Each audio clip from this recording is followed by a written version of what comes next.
What's going on, everybody? Welcome back to the channel. Today I'm going to show you how to flush mount things to the wall using only these little alligator hangers and a router. Let's get started.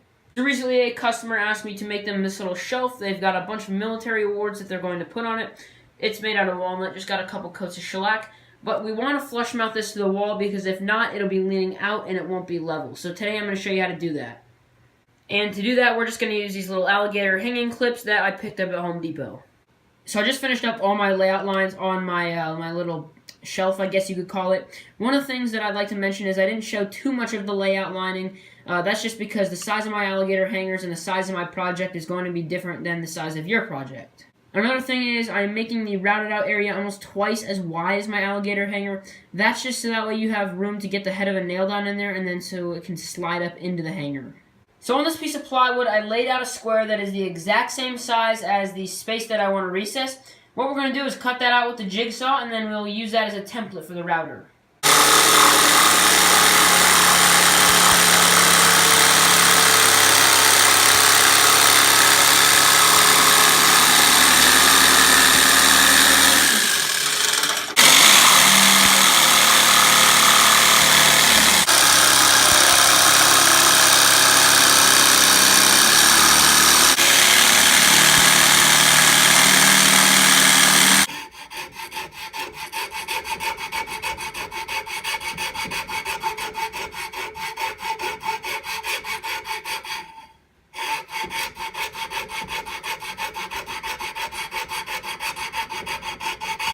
So I got my template clamped down. Now we're just going to use the flush trim bit and go around the inside.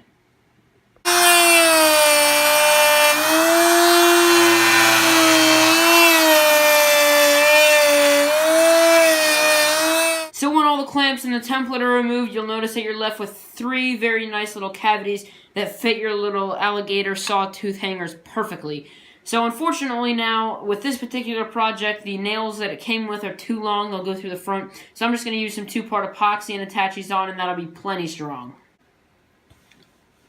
And if you look closely, you'll notice that my sawtooth hanger is a little bit below the surface. The actual surface of my wood is about 1/16 of an inch above the top of my sawtooth hanger. And that's better than having a sawtooth hanger just a little bit above the surface. You'd rather have it recessed down just a little bit, not too much though. You guys would not believe how incredibly useful 2-part epoxy is around the shop. I mean, I know a lot of guys that use CA glue and super glue, but I've never really liked CA glue nearly as much as I've liked epoxy. Epoxy is just so strong, especially if you get the 5-minute kind. It dries so fast, which is so convenient when you're, kind of working in the shop and you don't really want to wait hours for wood glue to dry.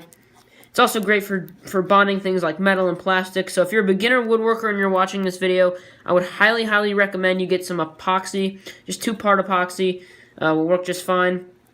I stopped buying my epoxy in those little squeeze tubes a long time ago. I buy it now by these little bottles, and it's so much cheaper.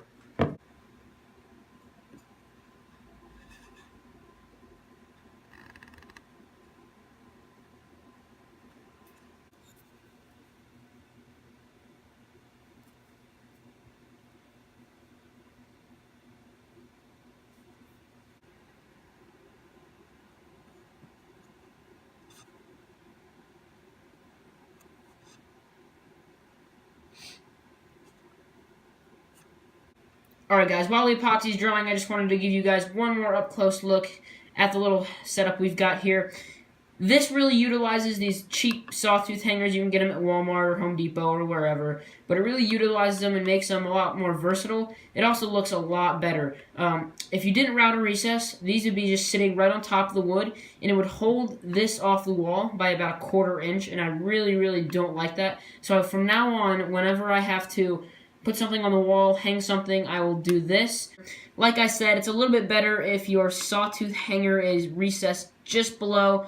Like I said, I've got about 1/16 of an inch between the top of my sawtooth hanger and the top part of the board. That is better than having this stick up, which pretty much defeats the entire purpose of having a recess. Last thing before we sand off all these pencil marks and refinish the back, I definitely favored my recess toward the top.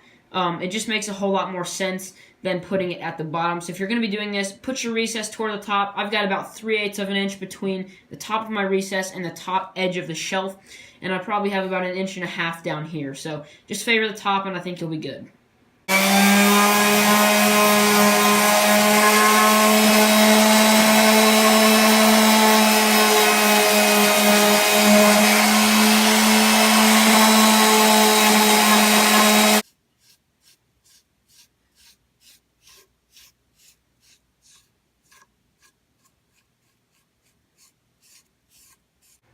So guys, that's how the project turned out. I think it looks absolutely great. I know the customer is going to love it.